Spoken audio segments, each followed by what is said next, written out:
ओम नमो नारायणाय। आप सभी का स्वागत है मेरे चैनल पर। ठाकुर जी की कृपा आप सभी पर सदा सर्वदा बनी रहे। आज की इस वीडियो में हम सुनेंगे अगहन मास की पौराणिक कहानियां अच्छी लगे तो चैनल को सब्सक्राइब और वीडियो को लाइक जरूर कर दीजिएगा। तो चलिए शुरुआत करते हैं अपनी पहली कहानी से। भगवान श्री राम और बजरंग बली हनुमान जी की कथा। एक बार भगवान श्री राम सिंहासन पर विराजमान थे, तभी उनकी अंगूठी गिर गई और गिरते ही वह भूमि के एक छेद में चली गई। हनुमान जी ने यह देखा तो उन्होंने लघु रूप धारण किया और उस छेद में से अंगूठी निकालने के लिए घुस गए। हनुमान जी तो ऐसे ही हैं, वे किसी भी सूक्ष्म छिद्र में घुस सकते हैं, चाहे वह कितना भी छोटा क्यों ना हो। वे उस छिद्र में घुसते चले गए, लेकिन उस छिद्र का कोई अंत ही नहीं दिखाई दे रहा था। और तभी अचानक वे पाताल लोक में गिर पड़े। पाताल लोक की कई स्त्रियां यह देखकर कोलाहल करने लगी और देखो देखो ऊपर से एक छोटा सा बंदर गिरा है। हनुमान जी को पकड़ लिया और एक थाली में सजा दिया।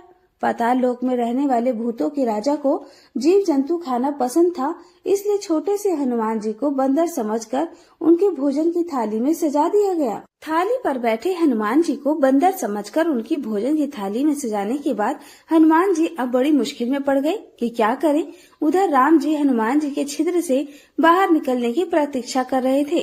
तभी महर्षि वशिष्ठ और भगवान ब्रह्मा जी उनसे मिलने आए। उन्होंने श्री राम से कहा, प्रभु, हम आपसे एकांत में वार्ता करना चाहते हैं।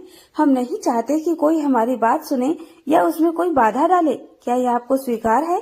प्रभु श्री राम ने कहा, स्वीकार है। इस पर ब्रह्मा जी बोले, तो फिर एक नियम बनाएं, अगर हमारी वार्ता के समय यहाँ पर कोई भी आएगा तो उसका शिरोच्छेद कर दिया जाएगा। प्रभु श्री राम ने कहा, जैसी आपकी इच्छा।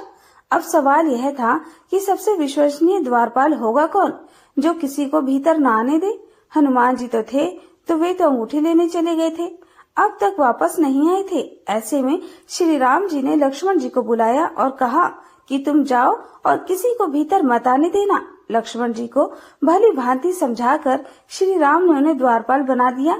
अब लक्ष्मण जी द्वार पर खड़े हुए थे, तभी विश्वामित्र आए और कहने लगे, मुझे श्री राम से शीघ्र मिलना आवश्यक है, बताओ वे कहाँ हैं?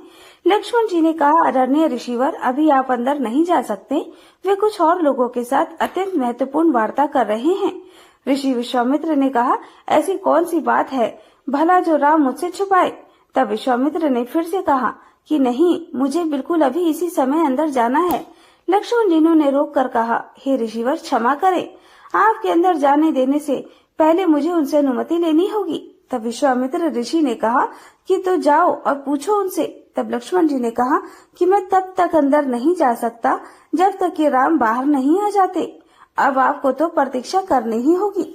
मुनि विश्वामित्र सुनकर क्रोधित हो गए और कहने लगे, अगर तुम अंदर जाकर मेरे आने की सूचना नहीं देते हो तो मैं अपने अभिशाप से अभी की अभी पूरी अयोध्या नगरी को भस्म कर दूंगा। अब लक्ष्मण जी के सामने बड़ा भारी संकट उपस्थित हो गया। वे सोचने लगे कि अगर मैं अभी अंदर जाता हूँ तो मैं मरूंगा, और अगर नहीं जाता हूँ तो यह ऋषि अपने कोप से पूरी नगरी को भस्म कर डालेंगे। अब लक्ष्मण जी सोचने लगे, ऐसे में तो बेहतर है कि मैं अकेला ही मरूं। इसलिए वे अंदर चले गए। श्री राम ने पूछा, क्या बात है लक्ष्मण? लक्ष्मण जी ने कहा, प्रभु, महर्षि विश्वामित्र आए हैं। श्री राम ने कहा, अंदर भेज दो। विश्वामित्र अंदर गए। तब तक एकांतिक वार्ता समाप्त हो चुकी थी। ब्रह्मा जी और वशिष्ठ मुनि श्री राम से मिलकर यह कहने आए थे कि मृत्यु लोक में अब आपका कार्य अब संपन्न हो चुका है। अब आप अपने राम अवतार रूप को त्याग कर यह शरीर छोड़ दीजिए और पुनः ईश्वर रूप धारण करें। श्री ब्रह्मा जी और वशिष्ठ ऋषि को यही कुल मिलाकर उन्हें कहना था, लेकिन लक्ष्मण जी ने श्री राम से कहा, भ्राताश्री, अब आपको मेरा शिरोच्छेद कर देना चाहिए। श्री राम ने पूछा, क्यों लक्ष्मण? अब हमें और कोई बात ही नहीं करनी थी, तो फिर भला मैं तुम्हारा शिरोच्छेद क्यों करूं? लक्ष्मण जी ने कहा, नहीं प्रभु, आप ऐसा नहीं कर सकते। आप मुझे सिर्फ इसलिए नहीं छोड़ सकते कि मैं आपका भाई हूँ। यह तो राम के नाम पर एक बड़ा भारी कलंक होगा। मुझे दंड मिलना ही चाहिए, क्योंकि मैंने आपके एकांत वार्तालाप में विघ्न डाला है। यदि आप दंड नहीं देंगे तो मैं स्वयं प्राण त्याग दूंगा। लक्ष्मण जी शेषनाग के अवतार थे, जिन पर श्री विष्णु शयन करते हैं। उनका भी अब समय पूरा हो चुका था। वे सीधे सरयू नदी तक गए और उसके प्रवाह में विलुप्त हो गए। उधर जब लक्ष्मण जी ने अपना शरीर त्याग दिया तो श्री राम ने भी अपने सभी अनुयायियों विभीषण, सुग्रीव और अन्य दूसरों को बुलाया और अपने जुड़वा पुत्रों लव और कुश के राज्याभिषेक की व्यवस्था की। इसके बाद श्री राम भी सरयू नदी में प्रवेश कर गए। उधर इस दौरान हनुमान जी पाताल लोक में थे। उन्हें आखिरकार भूतों के राजा के पास ले जाया गया। उस समय वे लगातार राम का नाम दोहरा रहे थे, राम राम राम। भूतों के राजा ने देखा तो उनसे पूछा, तुम कौन हो? हनुमान जी ने कहा, मैं हनुमान हूँ। भूतराज ने पूछा, हनुमान यहाँ क्यों आए हो? तब हनुमान जी ने कहा, मेरे प्रभु श्री राम की अंगूठी एक छिद्र में गिर गई थी, मैं तो बस उसे ही खोजने आया हूँ। भूतों के राजा हंसने लगे। फिर उन्होंने इधर उधर देखा और हनुमान जी की अंगूठियों से भरी एक थाल दिखाई। थाली दिखाते हुए कहा कि तुम अपने राम की अंगूठी उठा लो, मैं नहीं जानता कौन सी अंगूठी तुम्हारे राम की है। हनुमान जी ने बड़े ध्यान से सभी अंगूठियों को देखा, फिर सिर हिलाते हुए डुलाते हुए बोले, मैं भी नहीं जानता कि इनमें से कौन सी श्री राम की अंगूठी है, क्योंकि सारी अंगूठियां तो एक जैसी दिखाई दे रही हैं।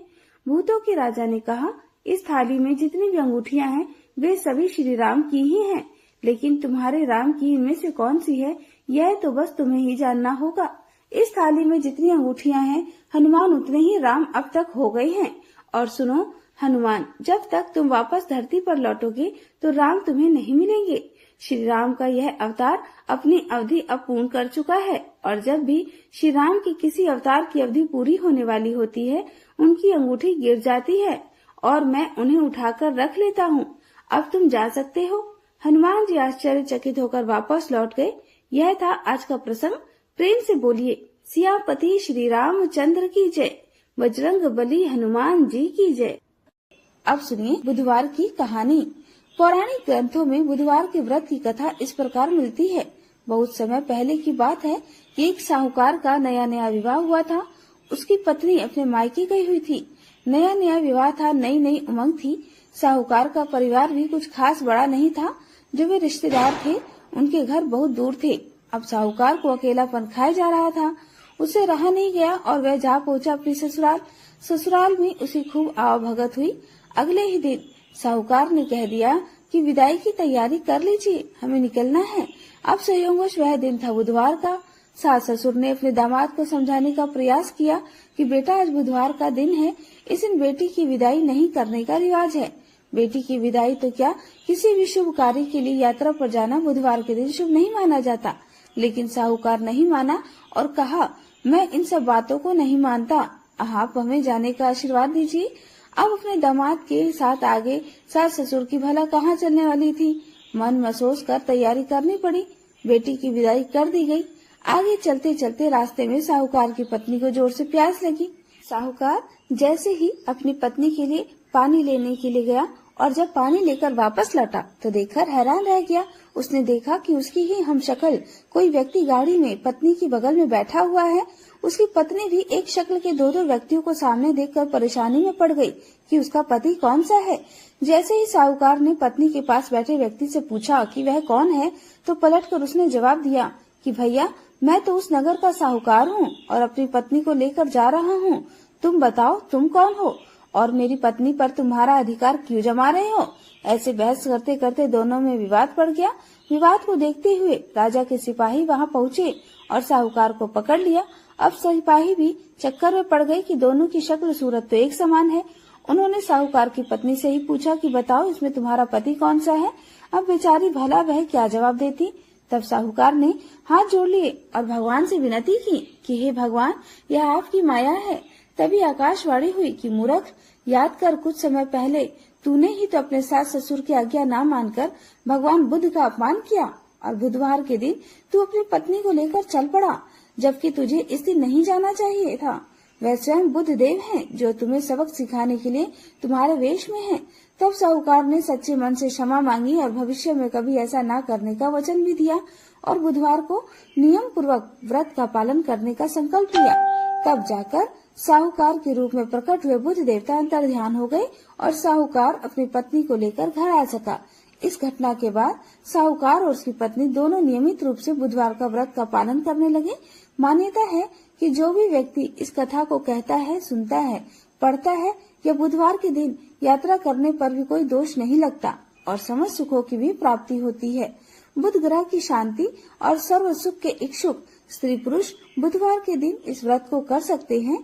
ज्ञान, बुद्धि, कार्य, व्यापार आदि में उन्नति के लिए भी बुधवार का व्रत बहुत ही शुभ और फलदायी माना जाता है। आज के दिन बुध देवता के साथ साथ भगवान गणेश जी की भी पूजा का भी विधान है। बूढ़ी माई और श्री कृष्ण के कंधे की कहानी। कार्तिक मास में सभी औरतें तुलसी जी को जल से सींचने जाया करती थीं। एक बूढ़ी माई भी थी जो कार्तिक मास में नियम से तुलसी जी को सींचा करती और जब भी वह सींचने जाती तो तुलसी माता से हाथ जोड़कर कहती, हे तुलसी माता, सत्य की दाता, मैं तेरा बिरवा सींचती हूँ, मुझे बहू दे, पीले रंग की धोती दे, मीठा ग्रास दे, बैकुंठ में वास दे, अच्छी मौत दे, चंदन का काठ दे, अच्छा राज दे, खाने को दाल भात दे और ग्रास के दिन श्री कृष्ण का कांधा दे। बूढ़ी माई की यह बातें सुनकर तुलसी माता सूखने लगी। तुलसी माता को यूं सूखते देखकर भगवान श्री कृष्ण ने पूछा, हे तुलसी, तुम दिन प्रतिदिन सूखती क्यों जा रही हो? तब तुलसी माता ने कहा, बस मेरे मन की मत पूछो प्रभु। भगवान कहने लगे, मैं नहीं पूछूंगा तो फिर कौन पूछेगा? अब तुलसी माता कहने लगी, हे प्रभु, एक बूढ़ी माई आती है और अपनी बात कहकर चली जाती है। मैं उनकी सारी बातें तो पूरी कर दूंगी, लेकिन कृष्ण का कंधा कहाँ से ले आऊंगी? तब भगवान बोले कि जब वह मरेगी तो अपने आप ही मैं कंधा देने आ जाऊंगा। तुम बूढ़ी माई से यह बात कह देना। इसके कुछ दिनों के बाद वह बूढ़ी माई मर गई। बूढ़ी माई के मरने पर सारा गांव इकट्ठा हो गया और उसका अंतिम संस्कार समय आने पर जब गांव के लोग उन्हें उठाने लगे तो वह बहुत भारी हो गई और किसी के भी उठाए ना उठी। तब सभी बोले, ये तो बहुत संस्कारी थी, बहुत पूजा पाठ करती थी और कोई पाप भी नहीं किया, फिर ये इतनी भारी कैसे हो गई? तभी बूढ़े ब्राह्मण के वेश में भगवान वहाँ आए और कहने लगे कि यह भीड़ कैसी है? तब गांव के लोग बताने लगे कि एक बूढ़ी माई रहती थी, वही मर गई है और यह इतनी पापिन थी कि उसकी अर्थी नहीं उठ रही। यह बहुत भारी हो गई है। वैसे तो अपने जीवन में इसने बहुत पूजा पाठ की। तब भगवान बोले कि मुझे इसके कान में कुछ कह लेने दो, फिर यह उठ जाएगी। ऐसा कहकर भगवान ब्राह्मण के वेश में बूढ़ी माई के पास गए और उसे कान में कहा कि माई, तू अपने मन की कर ले, पीताम्बर की धोती ले, मीठा मीठा ग्रास ले, वैकुंठ में वास ले, चटके की चाल ले, चंदन का काठ ले, झालर की झनकार ले, दाल भात का जीवन ले और कृष्ण का कांधा भी ले। भगवान की यह बात सुनकर बूढ़ी माई तो तुरंत हल्की हो गई और तब भगवान स्वयं उन्हें अपने कंधे पर लेकर गए। इस प्रकार बूढ़ी माई को मुक्ति मिल गई और वह बैकुंठ लोक चली गई। हे तुलसी माता, जैसे आपने उन बूढ़ी माई की मुक्ति की, वैसे ही हम सबकी करना। जैसे भगवान ने उन्हें कांधा दिया, वैसे हमें भी देना। सभी प्रेम से बोलिए, तुलसी माता की जय, श्री कृष्ण भगवान की जय। अब सुनिए सीता माता के नित्यनेम की कहानी। इस कहानी को सीता माता कहती थी और प्रभु श्री राम सुना करते थे। एक दिन श्री राम भगवान को किसी काम के लिए बाहर जाना पड़ा तो सीता माता कहने लगी, भगवान, मेरा तो 12 वर्ष का नित्यनेम है, अब आप बाहर जाएंगे तो मैं अपनी कहानी किसे सुनाऊंगी? तब श्री राम ने कहा कि सीते, आप कुएं की पाल पर बैठ जाना और वहाँ जो भी औरतें पानी भरने आएंगी उन्हें अपनी कहानी सुना दिया करना। सीता माता कुएं की पाल पर जाकर बैठ गई। तभी एक स्त्री आई। उसने रेशम की जरी की साड़ी पहन रखी थी और सोने का घड़ा ले रखा था। सीता माता उसे देखकर कहने लगी, बहन, मेरा 12 वर्ष का नित्यनेम सुन लो। फिर वह स्त्री बोली कि मैं तुम्हारा नित्यनेम सुनूंगी तो मुझे तो घर जाने में देर हो जाएगी और मेरी सास मुझसे झगड़ा करेगी। इसलिए उसने कहानी नहीं सुनी और अपने घर चली गई। लेकिन उसके घर जाते ही उसकी रेशम जरी की साड़ी फट गई, सोने का घड़ा मिट्टी के घड़े में बदल गया। सासू ने देखा तो पूछा, अरे बहू, ये किसका दोष अपने सिर लेकर आ गई है? बहू बोली, माँ जी, कुएं पर एक औरत बैठी थी, उसने अपनी कहानी सुनने के लिए कहा लेकिन मैंने नहीं सुनी, शायद उसी का यह फल मुझे मिला है। बहू की बात सुनकर अगले दिन वही साड़ी और वही घड़ा लेकर सास कुएं की पाल पर गई। सास को वहीं पर सीता माता बैठी मिली तो माता सीता ने कहा, बहन, मेरी कहानी सुन लीजिए। सासू बोली, एक बार छोड़, मैं तो 4 बार कहानी सुन लूंगी।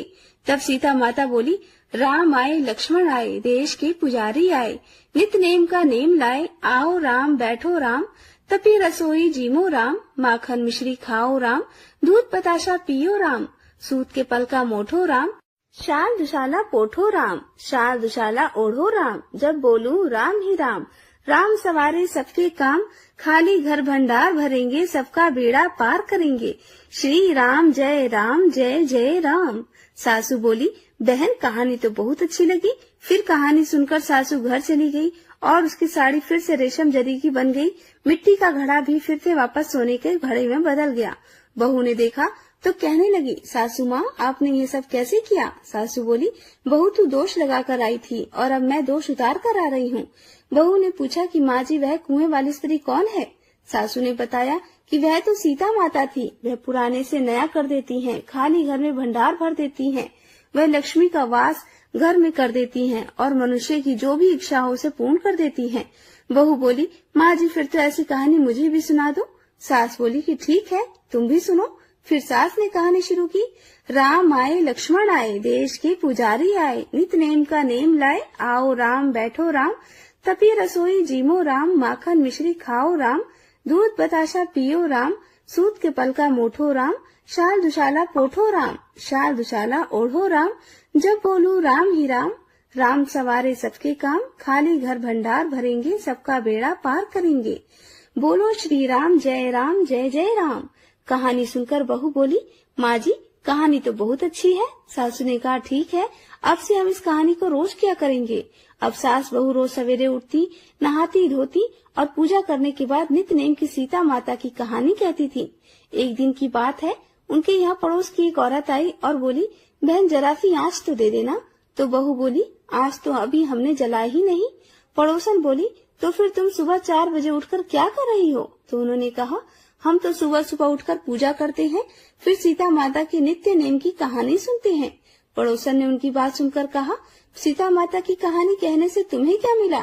तब वे दोनों बोली, सीता माता की कहानी कहने से घर में भंडार भर जाते हैं, सारे काम पूर्ण हो जाते हैं, मन की इच्छा भी पूरी हो जाती है। पड़ोसन ने कहा, बहन अगर ऐसा है तब तो फिर मुझे भी कहानी सुना दो। तब बहू बोली, ठीक है तुम भी यही कहानी सुन लो।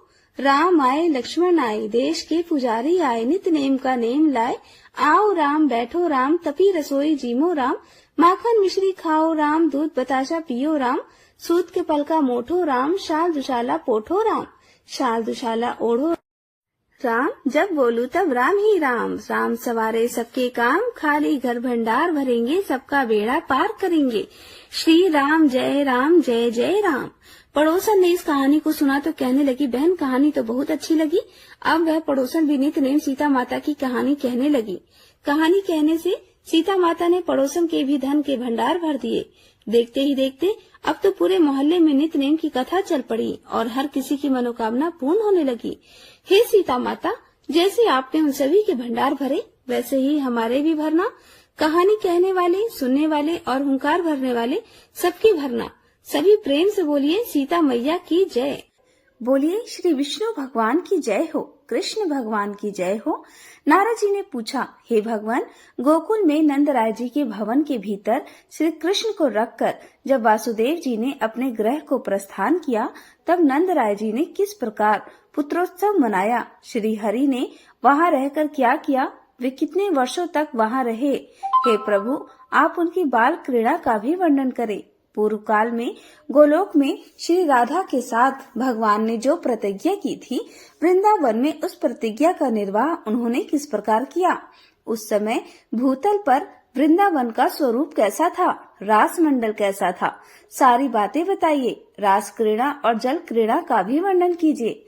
नंद राय जी ने कौन सी तपस्या की? माता यशोदा और माता रोहिणी ने कौन सा तप किया? श्री हरि ने पहले हलधर का जन्म कहाँ हुआ?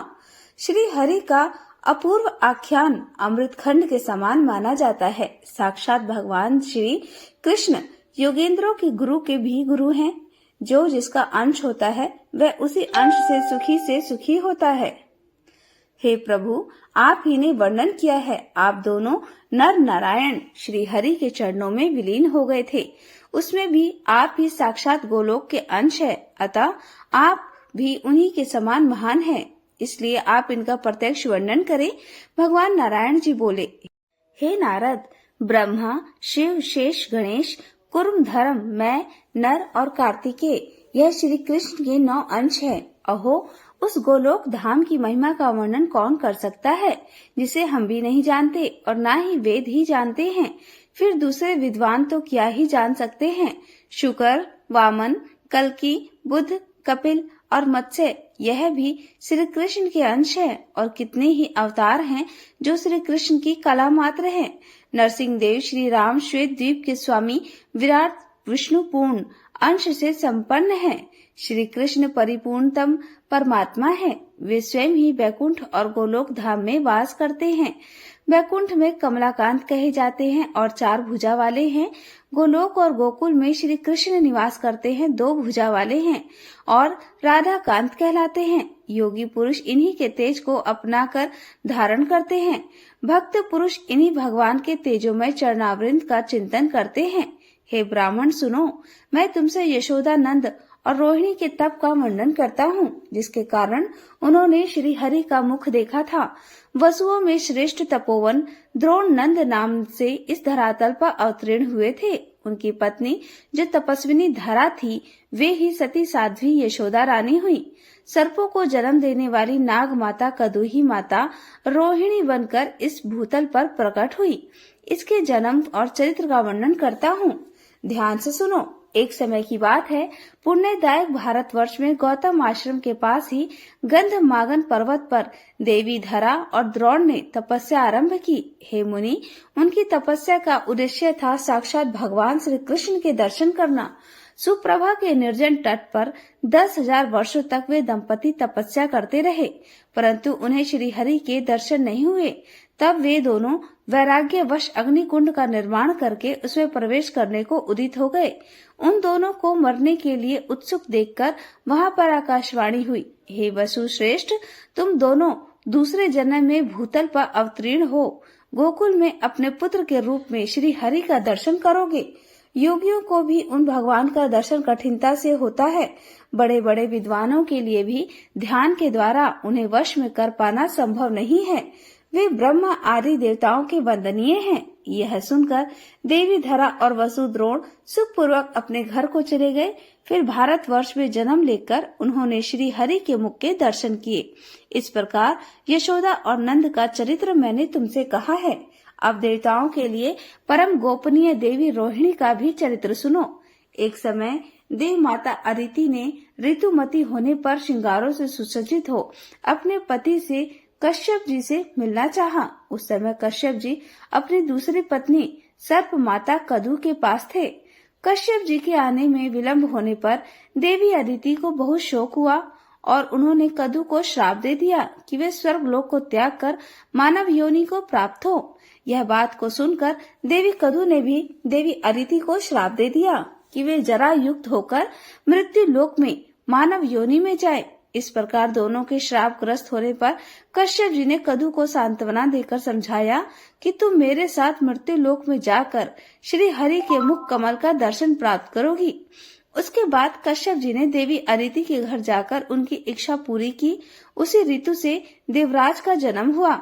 इसके बाद देवी अदिति ने देवकी के रूप में और देवी कदु ने रोहिणी के रूप में और कश्यप जी ने श्री कृष्ण के पिता श्री वसुदेव के रूप में जन्म लिया।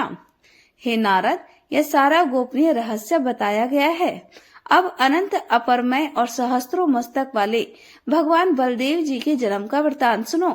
साध्वी रोहिणी वसुदेव जी की भार्या थी। हे मुनि, वे वसुदेव जी की आज्ञा से संकर्षण की रक्षा के लिए गोकुल में चली गई। कंस से भयभीत होने के कारण उन्हें वहां से पलायन करना पड़ा था। उन दिनों योग माया ने श्री कृष्ण की आज्ञा से माता देवकी के 7वें गर्भ को देवी रोहिणी के उदर में स्थापित कर दिया। उस गर्भ को स्थापित करके वे देवी तत्काल कैलाश पर्वत को चली गई। कुछ दिनों के बाद रोहिणी नंद भवन में श्री कृष्ण के अंश स्वरूप पुत्र को जन्म देती हैं। उनकी अंग कांत सपा हुए स्वर्ण के समान गौर थी। वह बालक साक्षात ईश्वर थे। उनके मुख पर मंद हास्य की मनोहर छटा थी। वह ब्रह्म तेज से प्रकाशित हो रहे थे। उनके जन्म मात्र से देवताओं में आनंद छा गया। स्वर्ग लोक में दुध, आनक, मुरज आदि दिव्य वाद बजने लगे। आनंद मगन हुए देवता शंख ध्वनि के साथ जय जयकार करने लगे। नंद जी का हृदय हर्ष से उल्लासित हो गया। उन्होंने ब्राह्मणों को बहुत सा धन दिया। धाई ने आकर बालक की नाल काटी, उसे नहलाया, संपूर्ण आभूषों से विभूषित कर गोपियां जय जयकार करने लगी। उस पराये पुत्र के लिए भी नंद जी ने बड़े आदर के साथ महान उत्सव किया। यशोदा रानी ने गोपियों और ब्राह्मणियों को बहुत सा धन दान में दिया। नारायण जी कहते हैं, हे नारद जी, मैंने तुमसे नंद और यशोदा के तप का प्रसंग कहा, हलधर के जन्म की कथा कही, रोहिणी जी की चरित्र को भी कहा है। अब जो तुम सुनना चाहते हो वह नंद पुत्रोत्सव का प्रसंग सुनो। यह प्रसंग सुखदायक, मोक्षदायक, जन्म मृत्यु और जरावस्था का निवारण करने वाला है। वह समस्त अशुभ का विनाशक है और श्री हरि की भक्ति प्रदान करने वाला है।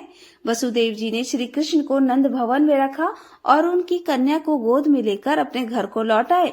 जब वसुदेव जी ने अपने घर को लौट गए तब जया तिथि अष्टमी से युक्त उस विजयपूर्ण मंगलमय सूती कारकार के में नंद यशोदा ने देखा कि उनका पुत्र धरती पर पड़ा है। उनके श्री अंगों से नवीन मेघमाला के समान तेज पुंज की श्याम कांत प्रस्फुटित हो रही है। वह बालक बड़ा ही सुंदर दिखाई पड़ता है।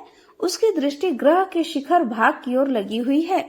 उसका मुख शरतकाल की पूर्णिमा के चंद्रमा को भी लज्जित कर रहा है। दोनों नेत्र नील कमल की शोभा को भी छीन लेते थे। वह बालक कभी रोता था और कभी हंसने लगता। उसके श्री अंगों में धूल के कण लगे हुए थे। दोनों हाथ धरती पर टिके हुए थे और युगल चरणावृन प्रेम के पुंज से जान पड़ते थे। उस दिव्य बालक श्री हरि को देखकर पत्नी सहित नंद जी को बड़ी प्रसन्नता हुई। बालक को नहलाया गया। उसी समय गोपियां हर्ष से जय जयकार करने लगी। ब्रज की सारी गोपियां, बालिका, युवतियां, ब्राह्मण पत्नियों के साथ सूतिकाकार में आई। सबने आकर बालक को देखा और प्रसन्नता से आशीर्वाद दिया। नंद नंदन की बहुत प्रशंसा करती हुई वे उसे अपने गोद में ले लेती थी। उनमें से कितनी ही गोपियां रात में वहीं पर रह गई। नंद जी ने वस्त्र सहित स्नान करके धुली हुई धोती और चादर धारण की। फिर उन्होंने परंपरागत विधि का पालन किया। ब्राह्मणों को भोजन कराया, मंगल पाठ करवाया, नाना प्रकार के बाजे बजवाए, बंदी जनों को धन दान दिया। नंद जी ने आनंद पूर्वक ब्राह्मणों को धन दिया। उत्तम रत्न, मूंगे, हीरे भी दिए। हे मुनि, तिल के 7 पर्वत, स्वर्ण के 100 ढेर, चांदी और धान्य की सर्वोत्तम राशियां, वस्त्र, सहस्त्रों गाय, दूध, दही, शक्कर, माखन, घी, स्वादिष्ट मोदक, मिठाई, सब प्रकार की खेती से भरी पूरी भूमि, वायु के समान वेगशाली घोड़े, पान और तेल, इन सब का दान करके नंद राय जी बहुत प्रसन्न हुए। उन्होंने सूतीगार की रक्षा के लिए ब्राह्मणों को नियुक्त कर दिया। मंत्रज्ञ मनुष्य और बड़ी बूढ़ी गोपियों को लगाया। ब्राह्मणों द्वारा वेदों का पाठ कराया। एकमात्र मंगलमय श्री हरि नाम का कीर्तन कराया गया और देवताओं की पूजा कराई गई। अनेकों अनेक युवतियां, बड़ी बूढ़ी ब्राह्मण पत्नियां, बालक बालिकाओं को साथ लेकर मुस्कुराती हुई नंद भवन में आई। नंद राय जी ने उनको भी नाना प्रकार के धन और रत्न दिए। इस प्रकार हर्ष पूर्वक उस बालक का जन्मोत्सव मनाया गया। नारायण जी कहते हैं, हे नारद, एक दिन राज्यसभा में स्वर्ण सिंहासन पर बैठे हुए कंस को बड़ी मधुर आकाशवाणी सुनाई दी। अरे ओ मूर्ख, तू क्या कर रहा है? अपने कल्याण का उपाय सोच। तेरा काल धरती पर उत्पन्न हो चुका है। वासुदेव ने माया से तेरे शत्रुभूत बालक को नंद के हाथों में दे दिया और उनकी कन्या को लाकर तुझे सौंप दिया।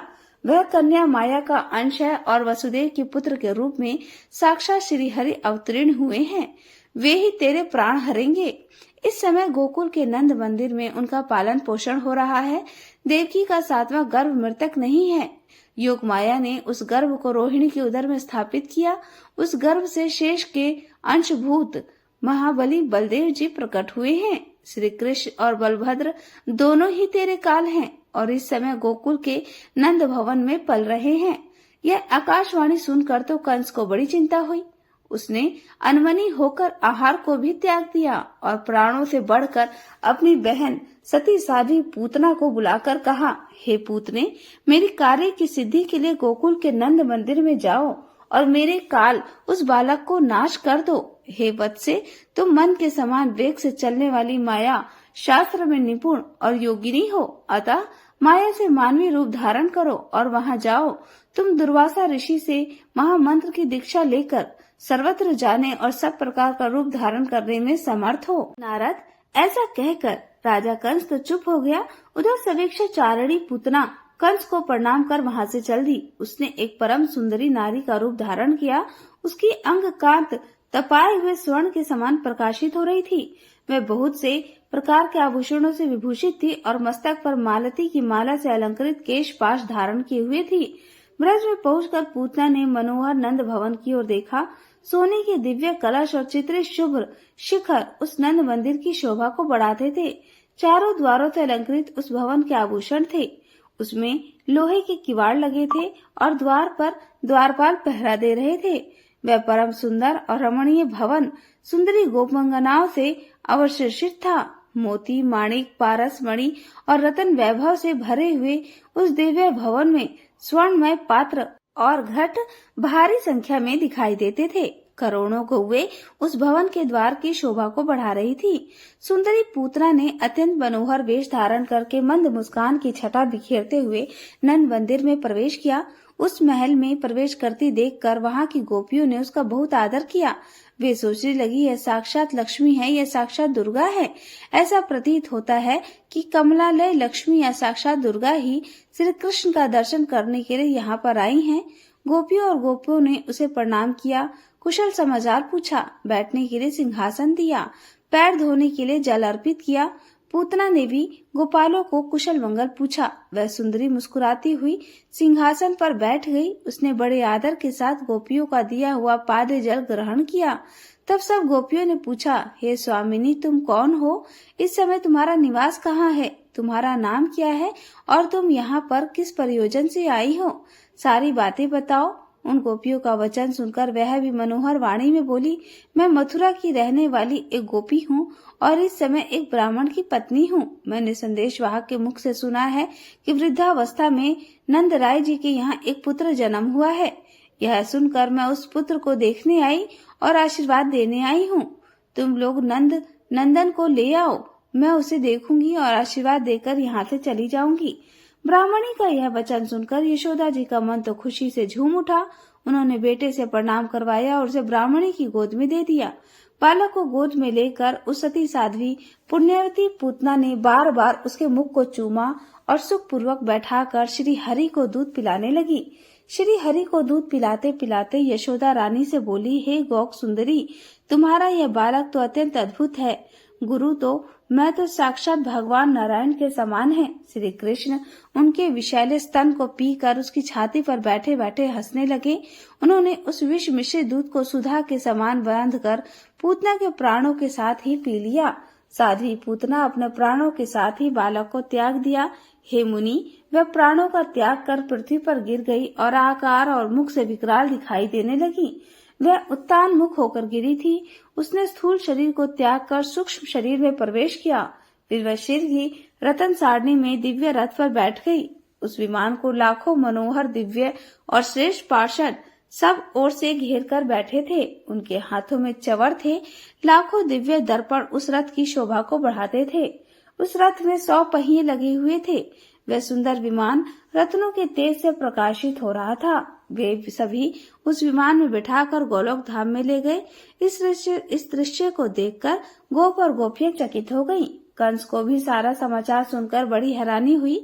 मुनि यशोदा मैया बालक को गोद में उठाकर अंदर ले गई। उन्होंने ब्राह्मणों से बालक के कल्याण के लिए मंगल पाठ कराया। नंद राय जी ने बड़े आनंद से पूतना का देह संस्कार किया। उस समय उनकी चिंता से चंदन, आगू और कस्तूरी के समान सुगंध निकलने लगी। और अब सुनते हैं आगे की कहानी। कर्माबाई की खिचड़ी और ठाकुर जी की। एक किसान परिवार में कन्या का जन्म हुआ। कन्या का जन्म होने पर पिता ने अपनी कन्या का नाम रख दिया कर्मा।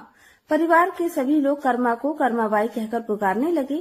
कर्माबाई के पिता भी बहुत बड़े कृष्ण भक्त थे। उन्होंने अपने घर में ही भगवान कृष्ण का मंदिर बना रखा था, जहाँ वे रोज नियम से भगवान कृष्ण की पूजा करते, उन्हें भोग लगाते और भोग लगाने के बाद ही वे भोजन ग्रहण किया करते।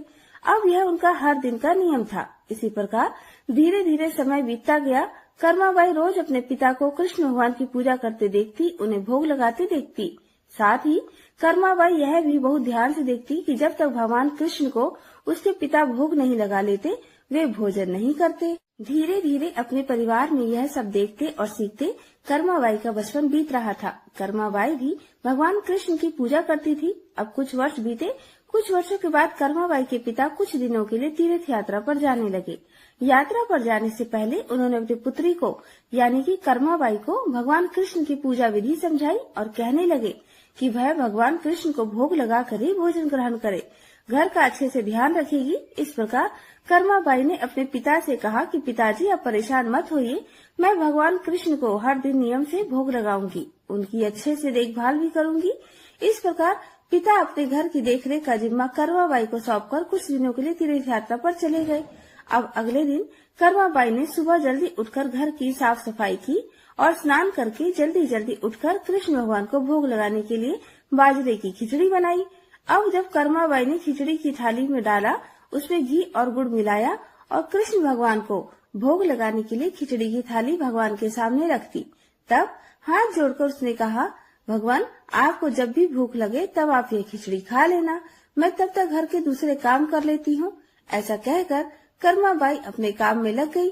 थोड़ी देर के बाद आकर उसने देखा थाली तो ऐसी की ऐसी रखी थी, भगवान ने तो भोग लगाया ही नहीं। कर्माबाई ने सोचा चलो कोई बात नहीं, शायद अभी भगवान जी को भूख नहीं लगी हो, कुछ देर बाद जब भूख लगेगी तो खुद ही खा लेंगे। ऐसा सोचकर कर्माबाई फिर से अपने काम में लग गई। अब वह बीच बीच में बार बार देखती रहती कि भगवान ने भोग लगाया या नहीं, भगवान ने भोग लगाया या नहीं। लेकिन खिचड़ी की थाली में से तो भगवान ने एक दाने का भी भोग नहीं लगाया। अब जब भोग नहीं लगाया तो खिचड़ी की थाली ऐसी पड़ी रही। इधर दोपहर का समय हो गया। अब कर्माबाई को चिंता होने लगी कि भगवान ने आज भोग क्यों नहीं लगाया, क्या खिचड़ी अच्छी नहीं बनी या उसमें घी और गुड़ की कमी रह गई। ऐसा सोचकर कर्माबाई ने रसोई घर में से थोड़ा सा घी और गुड़ निकाला, उसे खिचड़ी में मिला दिया। अब थाली लेकर भगवान के सामने वह खुद बैठ गई और भगवान कृष्ण से भोग लगाने के लिए विनती करने लगी। लेकिन भगवान जी थे कि भोग लगाने के लिए तैयार ही नहीं थे। कर्माबाई ने भी सुबह से अब तक भोजन नहीं किया था, क्योंकि वह अपने बचपन से ही देखती आई थी कि उसके पिताजी तब तक भोजन नहीं ग्रहण करते जब तक कि वह भगवान का भोग न लगा ले। तब कर्माबाई ने भगवान से कहा कि भगवान अब तो आप भोग लगा लीजिए, मैंने आपकी पूजा की और आपकी भोग की जिम्मेदारी पिताजी मुझे देकर गए हैं। अगर आप पिताजी का इंतजार कर रहे हैं तब तो आपको आज के दिन भूखा ही रहना पड़ेगा, क्योंकि पिताजी तो तीर्थ यात्रा पर गए हैं, बहुत दिनों के बाद वापस आएंगे। इसलिए हे कृष्ण भगवान आप भोग लगा लीजिए, नहीं तो मुझे भी भूखा रहना पड़ेगा, क्योंकि पिताजी तो तीर्थ यात्रा पर गए हैं और कुछ दिनों के बाद ही वापस आएंगे। तब तक आपको मेरे हाथ से बना हुआ भोजन ही करना पड़ेगा। भगवान जी मुझे अच्छे से व्यंजन बनाने नहीं आते, न ही मैं स्वादिष्ट भोजन बना पाती हूँ, न ही मुझे विधि विधान से पूजा पाठ करना आता है। मुझे तो बस ये बाजरे की खिचड़ी और रूखी सूखी सब्जी रोटी बनानी आती है। आपको तो भगवान जी बस इसी से गुजारा करना पड़ेगा। और खिचड़ी की थाली की तरफ इशारा करते हुए कर्माबाई भगवान कृष्ण से हाथ जोड़कर कहने लगी, हे भगवान अब तो आपको मैंने इस खिचड़ी में और ज्यादा घी और गुड़ डालकर दे दिया है, अब तो भोग लगा लीजिए। इस प्रकार कर्माबाई बार बार भगवान से भोग लगाने की विनती करने लगी, लेकिन भगवान जी ने फिर भी भोग नहीं लगाया। समय बीतता जा रहा था। कर्माबाई को भगवान की चिंता थी। तब कर्माबाई ने भगवान से कहा, ठीक है भगवान, जब तक आप भोग नहीं लगाएंगे मैं कुछ नहीं खाऊंगी, अब आप भूखे रहिए और मैं भी भूखी रहूंगी। ऐसा कहकर कर्माबाई भगवान से नाराज होकर बैठ गई। दोपहर बीती, शाम होने को आई, लेकिन भगवान की तरह कर्माबाई ने भी कुछ नहीं खाया। कर्माबाई भूखी प्यासी बैठी रही। आखिरकार कर्माबाई की जिद देखकर भगवान की मूर्ति से आवाज आई, अरे कर्माबाई तुमने तो पर्दा किया ही नहीं, मैं ऐसे कैसे भोग लगा लूं? यह बात सुनकर कर्माबाई ने तुरंत अपनी चुनरी का पर्दा कर दिया। फिर उसी की छाया में भगवान कृष्ण ने बाजरे की खिचड़ी का भोग लगा लिया और देखते ही देखते पूरी थाली खाली हो गई।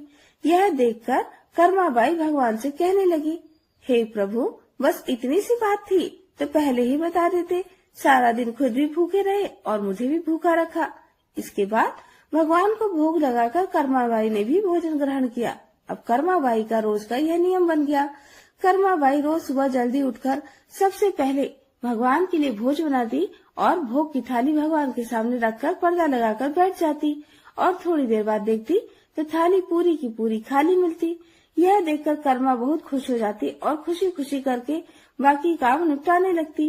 कर्मा बाई का यह विश्वास था कि भगवान को सुबह जल्दी ही भूख लग जाती है, इसलिए तो वह सुबह सवेरे जल्दी उठकर बाकी काम करे बिना सबसे पहले भगवान के लिए भोजन बनाती और बड़े प्रेम से भगवान को भोजन खिलाती थी। और जब भगवान भोजन कर लेते तब निश्चिंत होकर स्नान आदि का काम करती और घर के दूसरे बाकी काम करती। अब यही कर्म कई दिनों तक चलता रहा। कुछ दिनों के बाद कर्माबाई के पिता तीर्थ यात्रा पूरी करके घर वापस लौट आए। पिता के वापस आने पर कर्माबाई ने उन्हें बताया कि पहले दिन जब उसने भगवान कृष्ण को भोग लगाया था तो कैसे भगवान ने उसे पूरे दिन नखरे दिखाए थे। सारा दिन खुद भी भूखे रहे और मुझे भी भूखा रखा। तब शाम को जाकर कहीं उन्होंने खिचड़ी खाई। अब तो भगवान कृष्ण सुबह सवेरे जल्दी भोग लगा लेते हैं और देखते ही देखते पूरी थाली भी साफ कर देते हैं। यह बात सुनकर कर्माबाई के पिता हैरान रह गए और कृष्ण भक्त पिता को अपनी पुत्री की सरल प्रेम भक्ति और भगवान श्री कृष्ण की कृपा को समझते बिल्कुल देर नहीं लगी। अब कर्मा के पिताजी सोचने लगे कि जिस भगवान को प्राप्त करने की इच्छा से वे तीर्थ यात्रा करने गए थे, वह भगवान तो साक्षात उनके घर में ही विराजमान है और उन्हीं की पुत्री के हाथों से रोज भोग भी लगाते हैं। मन में ऐसा सोचकर वे कर्माबाई को अपनी पुत्री के रूप में प्राप्त करके अपने बाप को धन्य समझने लगे। उन्होंने कर्माबाई से कहा, बेटी आज से तुम ही भगवान की सेवा करना और रोज भगवान को अपने हाथों से ही भोग लगाना। पिताजी की बात सुनकर कर्माबाई बहुत खुश हो गई और रोज इसी प्रकार से सुबह जल्दी उठकर बहुत प्रेम भाव से भगवान कृष्ण को भोग लगाने लगी। इस प्रकार यह उसका रोज का नियम बन गया। अब कुछ वर्षों के बाद कर्मा जी के पिता की मृत्यु हो गई। अब कर्मा अपने घर में अकेली रह गई, इसलिए कर्मा का घर में बिल्कुल मन नहीं लगता था। फिर एक दिन कर्मा ने अपने घर से कुछ जरूरी कपड़े लिए और भगवान कृष्ण की मूर्ति लेकर अपने गांव को छोड़कर तीर्थ यात्रा पर निकल पड़ी। तीर्थ यात्रा पर अलग अलग तीर्थों के दर्शन करते करते कर्माबाई उड़ीसा के जगन्नाथपुरी पहुंच गई और जगन्नाथपुरी में ही कर्माबाई ने निवास करने का निश्चय कर लिया। जगन्नाथपुरी में ही कर्माबाई ने छोटी सी कुटिया बना ली और उसी में रहने लगी। अब कर्माबाई रोज सवेरे अपने नियम के अनुसार जल्दी उठकर भगवान श्री कृष्ण के लिए बड़े प्रेम से खिचड़ी बनाती और भगवान की थाली में भोग लगाती। कुछ देर में भगवान खिचड़ी खा लेते। जब थाली साफ हो जाती तब कहीं जाकर कर्माबाई अपने सारे बाकी के काम करती, तब स्नान करती और बाकी कामों में लग जाती। इस प्रकार यह कर्म निरंतर चलता रहा। कई वर्षों तक यही कर्म चलता रहा। एक दिन कर्माबाई के भगवान श्री कृष्ण को भोग लगाने के बाद एक छोटा सा बालक उनके पास आया और उनसे कहने लगा, माँ जी मुझे बहुत भूख लगी है, कुछ खाने को मिलेगा? कर्माबाई कहने लगी, हाँ बेटा बिल्कुल, मैंने अभी अभी तो खिचड़ी बनाई है, आजा बैठ जा, तू भी खिचड़ी खा ले। ऐसा कहकर कर्माबाई बड़े प्रेम से उस बालक के लिए एक थाली में खिचड़ी परोस कर ले आई और बड़े प्रेम से उसे खिचड़ी खिलाने लगी। अब बालक भी बड़े चाव से खिचड़ी खाने लगा। दरअसल कर्माबाई के घर में साक्षात भगवान कृष्ण बालक का रूप धारण करके पधारे थे। उधर बालक ने जल्दी जल्दी खिचड़ी खा ली और कहने लगा, माँ जी खिचड़ी तो बहुत ही स्वादिष्ट बनी है, क्या मैं कल भी खिचड़ी खाने को आऊँ? तब कर्माबाई कहने लगी, अरे बेटा कल क्या, मैं तो तेरे लिए रोज खिचड़ी बना कर रखूंगी, तू रोज खिचड़ी खाने आ जाया कर। बालक कहने लगा, ठीक है माँ जी, अब से मैं रोज खिचड़ी खाने आऊंगा। ऐसा कहकर बालक चला गया। अगले दिन से वह बालक रोज सुबह सवेरे कर्माबाई के पास खिचड़ी खाने आने लगा। कर्माबाई भी रोज सुबह नियम से जल्दी उठकर भगवान कृष्ण के लिए खिचड़ी बनाती और भगवान के सामने थाली रख देती। फिर भगवान कृष्ण खिचड़ी का भोग लगाते। थोड़ी ही देर बाद वो बालक भी आ जाता, उसे भी बड़े प्रेम से खिचड़ी खिलाती और उसके बाद अपने स्नान दान ध्यान आदि कामों में कर्माबाई लग जाती। एक दिन की बात है, कर्माबाई की कुटिया के पास एक साधु आया।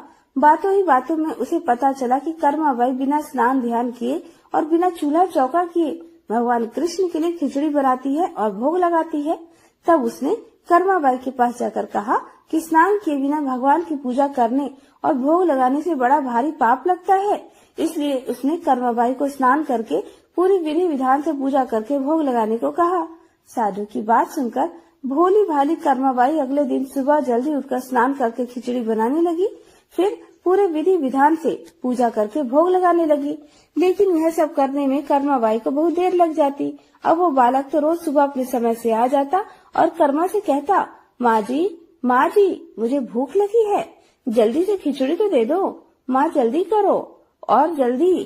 तब कर्माबाई से कहने लगती, थोड़ी देर रुक जाओ बेटा, अभी देती हूँ, बस थोड़ी देर और। जब कर्मा भगवान श्री कृष्ण को भोग लगाकर बालक को खिचड़ी खाने को देती तो बालक उसे बहुत जल्दी से खाकर, हाथ मुंह साफ किए बिना ही जल्दी से खाकर उठकर भाग जाता। अब कुछ दिनों तक यही क्रम चलता रहा और इन्हीं दिनों में भगवान श्री जगन्नाथ के मंदिर में सुबह के समय मूर्ति के मुख पर खिचड़ी लगी हुई मिलती। यह देखकर मंदिर में सेवा करने वाले पुजारी, जो स्वयं बहुत बड़े कृष्ण भक्त थे, वे सोचते, आजकल ये भगवान के मुख पर खिचड़ी कैसे लग जाती है, हम तो कभी खिचड़ी का भोग ही नहीं लगाते, फिर यह खिचड़ी आती कहाँ से है। फिर कुछ दिनों बाद लगातार भगवान के मुख पर लगी खिचड़ी को देखने के बाद पुजारी जी इसे भगवान की लीला मानते हैं और समझ जाते हैं कि भगवान रोज कहीं से खिचड़ी खाकर आते हैं। भगवान की लीला को समझकर वह मन ही मन भगवान से पूछते हैं कि हे प्रभु, कहाँ से खिचड़ी खाकर आते हो, जरा हमें भी तो बताओ।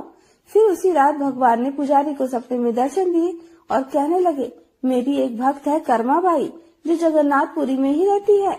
वह रोज सुबह सवेरे मेरे लिए बाजरे की खिचड़ी बनाती और बड़े प्रेम से मुझे भोग लगाती है, और मैं भी रोज सवेरे सवेरे जल्दी जल्दी कर्माबाई के पास खिचड़ी खाने पहुंच जाता हूँ। मुझे उसके हाथ की बनी खिचड़ी बहुत पसंद है। परंतु कुछ दिन पहले कर्माबाई के पास एक साधु आया था और उसे स्नान ध्यान करके विधि विधान से पूजा करके भोग लगाने को कह गया। इसलिए आजकल कर्माबाई विधि विधान से पूजा करने के बाद ही भोग लगाती है और उसके बाद मुझे खिचड़ी मिलती है। लेकिन यह सब काम करने में उसे बहुत देर हो जाती है और तब तक मुझे खिचड़ी खाने का इंतजार करना पड़ता है और भूख भी बर्दाश्त करनी पड़ती है। और अब जब तक मैं कर्माबाई के घर में खिचड़ी खाता हूँ तब तक यहाँ मंदिर में भक्त जन आने लगते हैं। इसलिए आजकल मुझे खिचड़ी खाकर मुंह हाथ धोए बिना ही झूठे मुंह भाग कर आना पड़ता है। स्वप्न में दर्शन पाकर पुजारी ने अगले दिन उस साधु की खोज कराई और साधु को बुलाकर उसे सारी बात बता दी। पुजारी से यह सब बातें जानकर वह साधु घबराने लगा। घबराता हुआ कर्माबाई के पास जा पहुंचा और कहने लगा, आप पहले की तरह ही सुबह सवेरे जल्दी उठकर भगवान को खिचड़ी का भोग लगाया करो। आपके लिए कोई भी नियम या विधान की जरूरत नहीं है। साधु की बातें मानकर कर्माबाई अब पहले की तरह बिना स्नान ध्यान किए भगवान के लिए भोजन बनाती और फिर उन्हें भोजन कराती।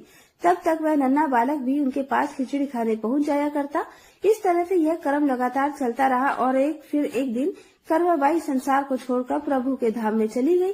कहते हैं, जब कर्माबाई की मृत्यु हुई तब जगन्नाथपुरी के मंदिर में भगवान के श्री विग्रह के नैनों से अश्रु निकल रहे थे।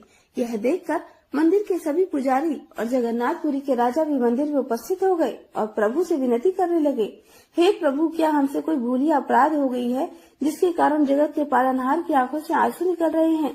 फिर उसी रात पुजारी जी और जगन्नाथपुरी के राजा के स्वप्न में भगवान ने दर्शन देकर कहा, आज माँ कर्माबाई इस लोक से विदा हो गई है और मुझे में ही विलीन हो गई, परंतु अब रोज सुबह सवेरे मुझे बाजरे की खिचड़ी कौन खिलाएगा। फिर अगले दिन जगन्नाथपुरी के राजा ने मंदिर के सभी पुजारियों और संतों से राय ली और यह आदेश जारी कर दिया कि आज से भगवान को सुबह सवेरे सबसे पहले माँ कर्माबाई के नाम से खिचड़ी का भोग लगाया जाएगा, जिससे भगवान को कभी भी माँ कर्माबाई की कमी महसूस न हो। कहा जाता है, आज भी भगवान जी श्री जगन्नाथ जी के मंदिर में श्री जगन्नाथ जी के विग्रह को 56 भोग से पहले बाल रूप में खिचड़ी का भोग लगाया जाता है और इसे बाल भोग कहा जाता है। सभी प्रेम से बोलिए, कर्माबाई की जय। अब सुनिए तपसी और लपसी की कहानी। क्योंकि बिना लपसी तपसी की कहानी के सुनी गई कथाओं का कोई भी पुण्य प्राप्त नहीं होता, इसलिए कार्तिक मास के हर दिन नियम से अंत में लपसी तपसी की कहानी भी सुनी जाती है। एक बार की बात है, एक लपसी था और एक तपसी था। तपसी तो भगवान की तपस्या करता था और लपसी सवा शेर की लापसी बनाकर उसका भोग लगाकर जीवन लेता था।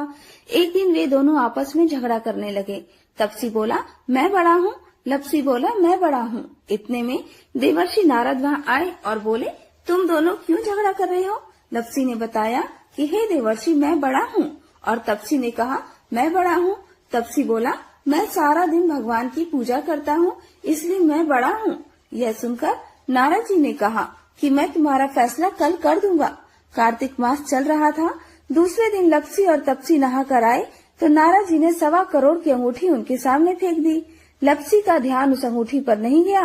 तपसी तपस्या करने बैठा था तो उसे जमीन पर पड़ी हुई अंगूठी दिखाई पड़ी और उसने उसे अपने घुटने के नीचे छुपा लिया और तपस्या करने लगा।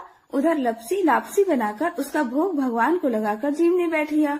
इतने में ही देवर्षि नारद वहाँ प्रकट हुए। उन्हें देखकर दोनों ने प्रणाम किया और फिर दोनों एक साथ पूछा, बताइए देवर्षि, हम दोनों में से कौन बड़ा है? फिर तपसी ने एक बार फिर कहा कि मैं बड़ा हूँ। लपसी हाथ जोड़कर खड़ा रहा। तब देवर्षि ने कहा कि मैं अभी इस बात का निर्णय कर देता हूँ। देवर्षि ने तपसी को इशारा किया और कहा कि तुम जरा अपना घुटना तो उठाओ।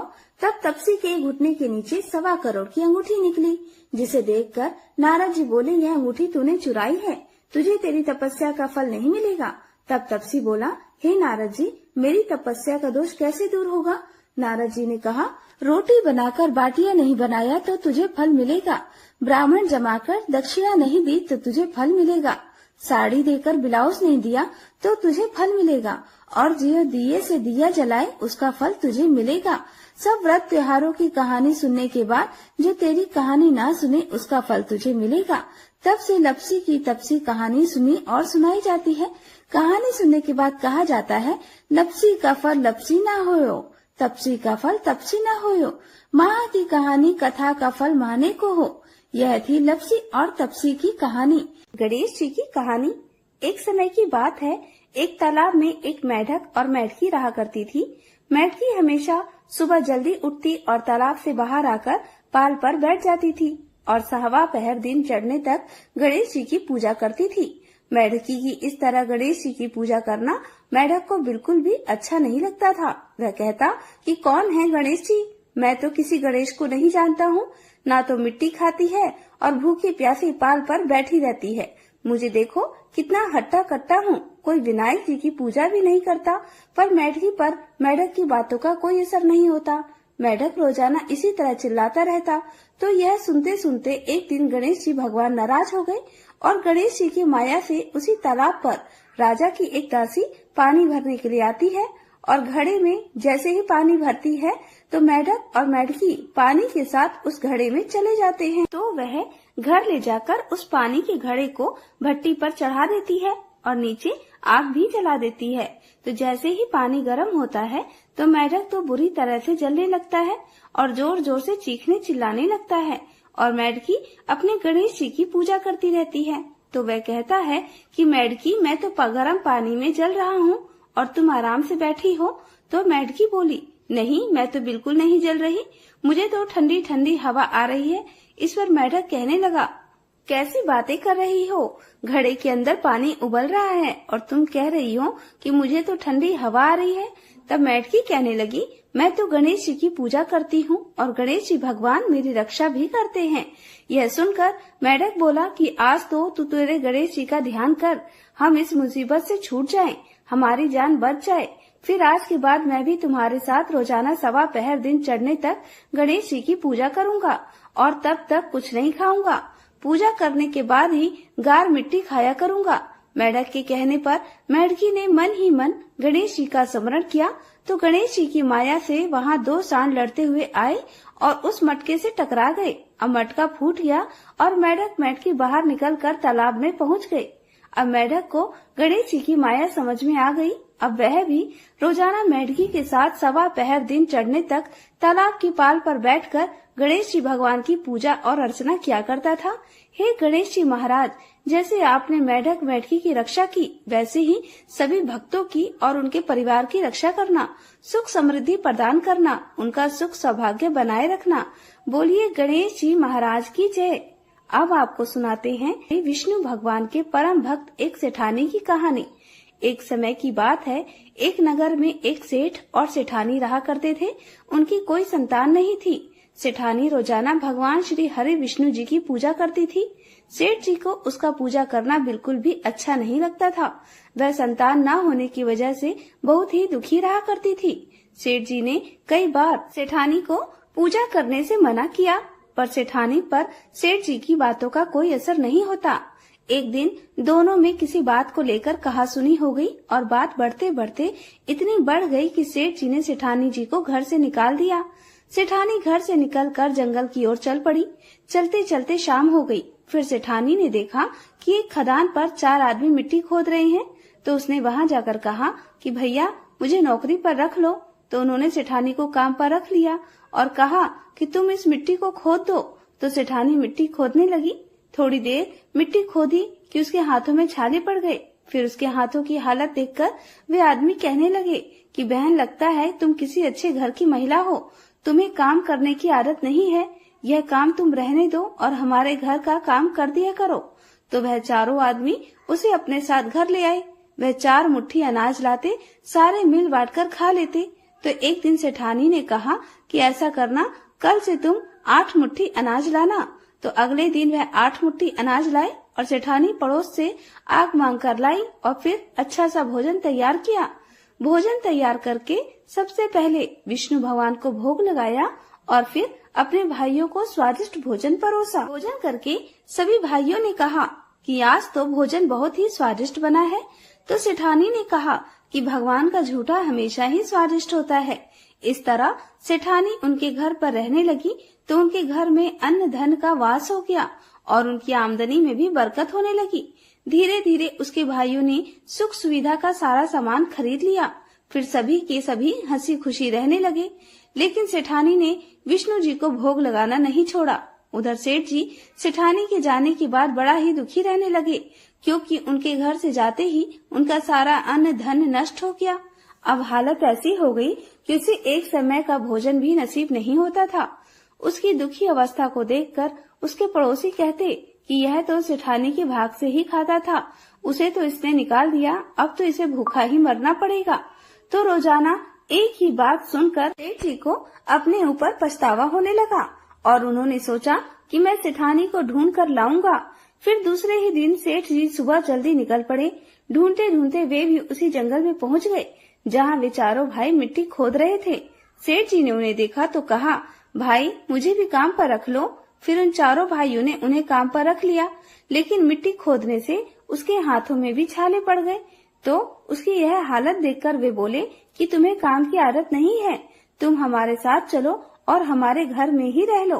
तो यह सुनकर सेठ जी उन चारों भाइयों के साथ उनके घर चले गए। घर पहुंचते ही सेठानी तो घूंघट में थी, तो उसने सेठ जी को देखा और पहचान लिया, पर सेठ जी ने सेठानी को नहीं पहचाना। अब सेठानी तो भोजन तैयार कर रही थी। हमेशा की तरह भोजन तैयार किया, फिर भगवान विष्णु जी को भोग लगाया। उसके बाद चारों भाई कहने लगे, बहन आज 5 थालियों में भोजन परोस दो। यह आदमी तुम्हारी तरह हमारे पास काम मांगने के लिए आया था और थोड़ी देर मिट्टी खोदने पर इसके हाथों में भी छाले पड़ गए। लगता है यह भी किसी अमीर घराने का आदमी है। तो सेठानी को तो पता था कि यह कौन है, पर उसने कुछ नहीं कहा। भगवान को भोग लगाने के बाद पहले अपने भाइयों को भोजन परोसा और जैसे ही सेठ जी को भोजन परोसने लगी तो विष्णु भगवान ने उसका हाथ पकड़ लिया। तो उसके सभी भाई कहने लगे कि बहन तुम क्या कर रही हो, इसे भोजन परोस दो, यह भी भूखा होगा। तो उसकी बहन कहने लगी कि भैया मैं कुछ नहीं कर रही, मेरा हाथ तो विष्णु भगवान ने पकड़ लिया है। तो उसके भाई कहने लगे कि हमें भी विष्णु भगवान के दर्शन कराओ।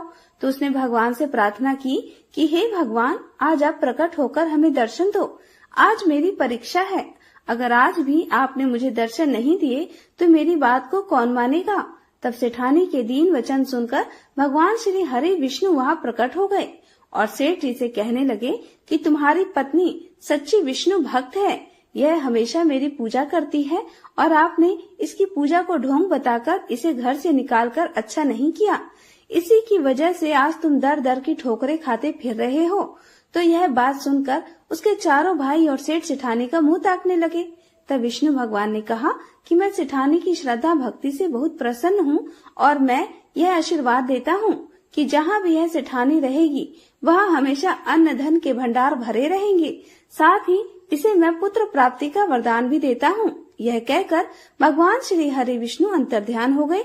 तब सेठ जी को इस बात का पता चला कि घूंघट में और कोई नहीं उसकी पत्नी है। तब उनकी खुशी का कोई ठिकाना नहीं रहा। उन्होंने हाथ जोड़कर सेठानी से माफी मांगी और साथ चलने को कहा। उसके भाई कहने लगे कि हम चारों भाइयों की लाडली बहन है, हम इसे गाजे बाजे के साथ विदा करेंगे। तब उसके भाइयों ने अपनी बहन को बहुत सारा धन देकर विदा किया और विष्णु जी की कृपा से 10वें महीने सेठानी ने बहुत ही सुंदर पुत्र को जन्म दिया। तब विष्णु भगवान के चमत्कार को देखकर सेठ जी भी सेठानी के साथ भगवान श्री हरि विष्णु जी की पूजा करने लगे और फिर अपने जीवन के समस्त सुखों का भोग करते हुए अंत में वैकुंठ धाम को चले गए। हे विष्णु भगवान, जैसा आपने सेठानी को अन्न धन और मान सम्मान पुत्र दिया, वैसा सबको देना। जो भी आपकी इस कहानी को सुने, सुनाए या हुंकारा भरे, उसकी सभी मनोकामनाएं पूर्ण करना। बोलिए विष्णु भगवान की जय। एक बार की बात है, भगवान श्री राम और सीता माता जी अपने 14 वर्ष के वनवास के दौरान चित्रकूट में आराम कर रहे थे। तब तुलसी माता से मिलने वाले पुण्य फलों के बारे में भी आपस में बात कर रहे थे। बातों ही बातों में माता सीता जी के मन में कुछ प्रश्न उठे, तो उन्होंने भगवान श्री राम से कहा, हे प्रभु, मेरे मन में तो कुछ प्रश्न उठ रहे हैं जिनके उत्तर जानने के लिए मेरा मन बेचैन हो रहा है। तब भगवान श्री राम ने कहा, हे देवी, आपके मन में भला कौन सा श्रेष्ठ प्रश्न उठ रहा है? आप जल्दी बताइए, मैं आपके सभी प्रश्नों के उत्तर और उनका रहस्य भी जरूर बताऊंगा। तब माता सीता जी ने कहा, हे प्रभु, तुलसी को जल कैसे देना चाहिए और तुलसी को जल देने की सर्वोत्तम विधि कौन सी है? तुलसी को जल देने का मंत्र कौन सा है? तब भगवान श्री राम देवी सीता से कहने लगे, हे देवी, तुलसी जी में जल चढ़ाते समय यह 3 शब्द जरूर कहें, जिससे गरीबी दूर हो जाएगी।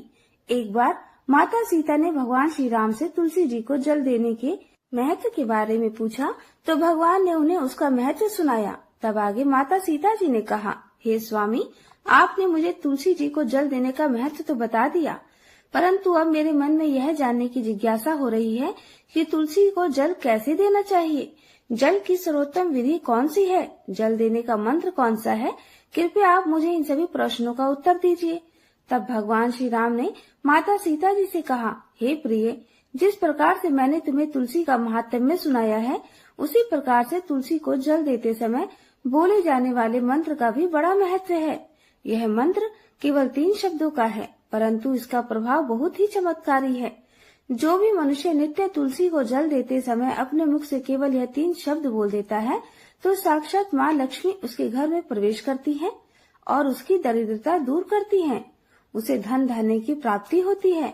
देवी, उस मंत्र को बताने से पहले मैं आपको तुलसी के इस मंत्र का महत्व भी बताता हूँ। इस महात्म्य को सुन लेने मात्र से ही मनुष्य के समस्त पाप नष्ट हो जाते हैं और उसे कई वर्षों तक तुलसी को जल देने का पुण्य भी प्राप्त होता है। इसलिए हे देवी, आप भी इस कथा को ध्यान पूर्वक जरूर सुनिए। तब माता सीता जी ने कहा, हे प्रभु, मैं तो इस कथा को पूरा अवश्य सुनूंगी। कृपया अब आप मुझे तुलसी के मंत्र का महात्म्य सुनाइए। तब भगवान श्री राम कहने लगे, हे देवी, एक समय दक्षिण दिशा में एक अत्यंत शोभायमान नगरी थी। उस नगरी में सुरेश नाम का एक खोटी बुद्धि का ब्राह्मण रहता था और वह पापियों का तो शिरोमणि ही था, सरदार ही था। और उसका जन्म एक ऐसे ब्राह्मण परिवार में हुआ था जो पाप कर्म करने वाले और शास्त्र ज्ञान से शून्य थे। वह जन्म से तो ब्राह्मण था, लेकिन कर्म से वह अत्यंत दुराचारी था। वह ना तो पूजा पाठ करता, ना अतिथियों का सत्कार करता और यहाँ तक कि अपने द्वार पर आए हुए अतिथियों को बिना कुछ दान दिए ही निर्दयता पूर्वक भगा दिया करता था। वह सदैव ही पराई स्त्री में आसक्त रहता और उसे मदिरापान करने की भी बुरी लत थी। साथ ही वह मांस भी खाता था। वह दिन में खेतों में काम करके पत्ते बेचकर जीविका चलाता, रात में व्यभिचार करता था। इस प्रकार से उस ब्राह्मण ने अनेक वर्षों तक जीवन बिताया। फिर एक दिन वह दुर्बुद्धि बेचने के लिए पत्ते इकट्ठे करने के लिए एक ऋषि के आश्रम के आसपास घूमने लगा और वहां लगे हुए पेड़ों से पत्ते तोड़ने लगा। तो वहीं पर एक काल रूपधारी काले भयानक सर्प ने उस ब्राह्मण को काट लिया और उसी समय उसकी मृत्यु हो गई। तब उसके बाद 2 यमदूत उसे लेने के लिए उस स्थान पर प्रकट हो गए और उसे उठाकर यमलोक ले जाने लगे। मार्ग में वह यमदूतों के सामने बहुत करुण विलाप करने लगा और बोला, हे दूतों, मुझे कहाँ लेकर जा रहे हो? मुझे छोड़ दो। लेकिन यमदूत उसे यह कहकर घसीटते हुए ले जा रहे थे, अरे दुष्ट ब्राह्मण, तुझे तेरे पाप कर्मों के कारण सांप ने डस लिया है। अब तो यमराज जी तुझे अवश्य घोर नर्क में डाल देंगे। फिर यम के दूत उस ब्राह्मण को लेकर यमलोक पहुंच गए और यमराज जी के सामने खड़े हो गए। तब चित्रगुप्त महाराज जी उस ब्राह्मण का लेखा जोखा निकालकर महाराज जी से कहने लगे, धर्मराज, इस ब्राह्मण ने बचपन से लेकर मृत्यु तक पाप ही पाप किए हैं, परंतु पूरे जीवन में तो इसने कोई पुण्य का काम ही नहीं किया। तब धर्मराज जी अपने दूतों से कहते हैं, हे दूतों, इसे घोर पाप करने वाले ब्राह्मण को उठाकर ले जाओ और इसे नरक में डाल दो। फिर यम के दूत उस पंडित को लेकर नरक की भयंकर अग्नि में धकेल देते हैं। तो अनेक वर्षों तक नरक में सजा भुगतने के बाद उस ब्राह्मण को अपने दूसरे जन्म में एक बैल का शरीर मिला। बैल का जन्म पाकर वह बोझ उठाने का काम करने लगा। उसका मालिक उसे दिन रात काम करवाने लगा। फिर जब उस बैल की शक्ति कम हो गई तो उसके मालिक ने उसे एक लंगड़े आदमी को बेच दिया। तो उस लंगड़े आदमी ने उस बैल को खुद का बोझ उठाने के काम में उपयोग करना शुरू कर दिया। वह उसकी पीठ पर बैठकर दूर दूर घूमता था। इस प्रकार से उस बैल ने 10 वर्षों तक उस लंगड़े का आदमी का बोझ उठाया। फिर एक दिन वह लंगड़ा आदमी उस बैल की पीठ पर बैठकर किसी ऊंचे पर्वत पर जा रहा था। उस पर्वत पर बहुत देर तक ऊंचाई चढ़ने के कारण वह बैल थक गया, उसकी शक्ति कम हो गई और वह बेहोश होकर जमीन पर गिर पड़ा और अंतिम सांस लेने लगा। तो वहाँ पर खड़े लोगों को उस बैल पर बड़ी दया आ गई और वह उसके मुख में पानी डालने लगे। उन्हीं लोगों में एक पुण्यात्मा इंसान भी था। उसने उस बैल का कल्याण करने के लिए अपना समस्त पुण्य उस बैल को दे दिया। तो वहाँ पर खड़े हुए कुछ और लोगों ने भी अपने अपने पुण्य को उस बैल को समर्पित कर दिया। जब सभी लोग अपना अपना पुण्य उस बैल को समर्पित कर रहे थे तो वही भीड़ में एक वैश्या भी खड़ी थी और यह सब देखकर उस वैश्या ने भी अपना पुण्य उस बैल को दे दिया। फिर कुछ ही क्षणों के बाद उस बैल की मृत्यु हो गई और फिर उस स्थान पर यमदूत आए और उस बैल के शरीर से उस ब्राह्मण की आत्मा को निकालकर यमलोक ले गए। यमलोक में ले जाकर उसे यमराज जी के सामने खड़ा कर दिया। फिर चित्रगुप्त महाराज जी ने उसका लेखा जोखा देखा तो आश्चर्य में पड़ गए, क्योंकि वैश्या के द्वारा दिया गया पुण्य सबसे अधिक बड़ा था और उस पुण्य के प्रभाव से उस ब्राह्मण के सभी जन्मों के पाप नष्ट हो गए थे। फिर यमराज जी ने उस ब्राह्मण के सारे पाप क्षमा कर दिए और कहने लगे, हे ब्राह्मण, उस वैश्य ने तुझे अपना पुण्य देकर तुझ पर बड़ा उपकार किया है। केवल उसी के पुण्य के कारण तुम्हारे सब जन्मों के पाप नष्ट हो गए हैं। और फिर यमराज जी ने उसे एक बार फिर से मनुष्य योनि में जन्म प्रदान किया। इस बार उसे पृथ्वी पर एक उत्तम पंडित कुल में जन्म मिला। उस महापुण्य के प्रभाव से उसे जन्म में पूर्व जन्म की सारी बातें याद आने लगी। तो वह ब्राह्मण खड़ा हो गया और उसे याद आया कि पिछले जन्म में जब वह बैल था तो एक वैश्या ने मुझे अपने पुण्य दे दिए थे और उसके मन में उस वैश्या के बारे में जानने की इच्छा हो गई और उस महापुण्य के बारे में जानने के लिए वह उस वैश्या का पता लगाने के लिए ढूंढता हुआ उस नगर में चला गया। तो वह वैश्या अब तक बूढ़ी हो गई थी और फिर जब उसे ढूंढने पर वह वैश्या मिल गई तो वह उसके सामने जाकर उसे बार बार प्रणाम करने लगा और उसका धन्यवाद करने लगा। तब वैश्या कहने लगी, हे ब्राह्मण, आप कौन हैं और किस कारण आप मुझे वैश्या को धन्यवाद कर रहे हैं? मैंने आपका कौन सा कार्य किया है कि आप मुझे बार बार धन्यवाद दे रहे हैं? तो वह ब्राह्मण कहने लगा, हे माता, मैं वही बैल हूँ जिसे तुमने अपना पुण्य दे डाला था। अपने पाप कर्मों के कारण मुझे पिछले जन्म में बैल का जन्म मिला था और उस पर्वत पर जब मैं मर रहा था तो तुमने मुझे अपना पुण्य दान दिया था और तुम्हारे पुण्य के प्रभाव से ही आज मुझे फिर से मनुष्य जन्म मिला है। तुम्हारे द्वारा दिए गए उसी पुण्य के कारण मुझे अपने पूर्व जन्म की सारी बातें याद हैं। लेकिन हे माता, मैं आज यहाँ पर यह जानने के लिए आया हूँ कि आपने मुझे उस समय कौन सा अपना पुण्य दान दिया था जिस कारण से मेरे सभी जन्मों के पाप खत्म हो गए। मैं उसी पुण्य के बारे में जानना चाहता हूँ। ब्राह्मण की बात सुनकर वैश्या ने कहा, हे ब्राह्मण, मैंने तो अपने जीवन में कभी कोई पुण्य का काम ही नहीं किया, परंतु मेरे घर में एक तोता है जो पिंजरे में रहकर हमेशा कुछ बोलता रहता है और उसी को सुन सुनकर मेरी अंतरात्मा पवित्र हो गई है। उसी तोते के द्वारा बोले गए मंत्र का पुण्य मैंने तुम्हें दान में दे दिया था। फिर वह वैश्या और पंडित उस तोते के पास गए। तब वह वहां जाकर ब्राह्मण उस तोते से पूछा, हे तोते, तुम कौन सा मंत्र बोलते रहते हो जिससे हमारे जीवन का उद्धार हुआ? यह मंत्र तुम्हें किसने सिखाया और इस मंत्र का क्या अर्थ होता है? तब उस तोते ने अपने पूर्व जन्म का वृतांत सुनाना आरंभ किया। वह तोता कहने लगा, हे ब्राह्मण, पिछले जन्म में मैं एक पंडित था। मैं अपने ज्ञान के अहंकार में अंधा हो गया था। मैंने कभी गुरुजनों का आदर नहीं किया, सदैव ही उनका अपमान किया। मुझे अपने ज्ञान पर इतना ज्यादा गर्व हो गया था कि जिस कारण से मेरे अंदर क्रोध और अधिक बढ़ गया था और मारे क्रोध के मैं सभी से द्वेष करने लगा। अन्य मनुष्यों को मैं तुच्छ समझने लगा और विद्वानों का तो भरी सभा में ही अपमान करने लगा था। फिर समय बीतने पर मेरी मृत्यु हुई तो मुझे यमलोक ले जाया गया। पूज्य जनों और गुरुजनों का अपमान करने के कारण मुझे तोते के कुल में डाल दिया गया और मेरा जन्म एक तोते के रूप में हो गया। मेरे पाप कर्मों के कारण छोटी अवस्था में ही मेरे माता पिता से वियोग हो गया।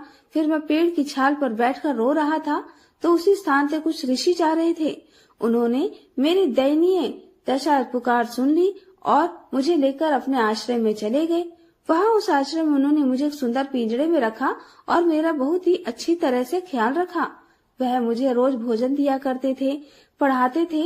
उस स्थान पर बहुत सारे ऋषि मुनि और उनकी स्त्रियां और बालक सभी रोज तुलसी के पौधे को जल देते थे और तुलसी के सामने एक मंत्र का जाप किया करते थे। उन्हीं के मुख से बार बार उस मंत्र को सुनकर मैंने उसे रट लिया और तब से मैं उस मंत्र को जान गया हूँ और वही मंत्र मैं दिन रात बोलता रहता हूँ। उस मंत्र के प्रभाव से मेरी कभी मृत्यु नहीं हुई और मेरी आयु आज 100 वर्ष की हो गई है। मैं इतने वर्षों तक जीवित रहा। फिर एक रात को एक चोर उस स्थान पर आ गया और मुझे वहाँ से चुरा लिया।